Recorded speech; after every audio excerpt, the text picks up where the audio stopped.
কি গো, মাসকাবাড়ির সজায় লিস্টটা আমাকে হোয়াটসঅ্যাপ করে দিয়েছো তো? আমি যাচ্ছি আনতে। তোমার কি কিছু লাগবে বলো? না গো, আমার কিছু লাগবে না। একবার ভেবে বলো কিছু লাগবে কি, মনে করো, দেখো আমি গিয়ে আবার ফোন করব, তুমি একবার ভেবে নাও।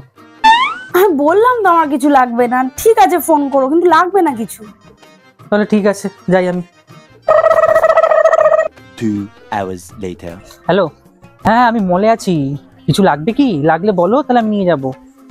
আরে না গো, কিছু লাগবে না, তুমি আসো। হ্যালো, হ্যাঁ আমি এখনো মলের বাইরে আছি। তুমি কিছু লাগবে বলো ঠিক করে। কিছু লাগবে না। বলো না, কিছু আনতে হবে কি তোমার জন্য? আরে তোমাকে তো বলছি আমি বারবার যে না লাগবে না কিছু, তুমি আসো তাড়াতাড়ি, তাহলেই হবে। ঠিক আছে, রাখছি আমি। ঠিক আছে, রাখো। A few moments later. বাহ, বাইরে কি গরম। এই তুমি চলে এসছো? এই কি এনেছো আমার জন্য? মানে তোমাকে এতবার ফোন করলাম, তুমি তো বললে কিছু লাগবে না। আমি বলিনি বলে তুমি আনবে না? আরে তুমি নিজে থেকে তো আমার জন্য কোনো সারপ্রাইজ কিছু তো আনতে পারতে। এ তো মহা মুশকিলে পড়লাম। ভালো লাগে না, একটু সারপ্রাইজও দিতে পারো না। কিপটে টাইপের লোক একদম। ধ্যাৎ।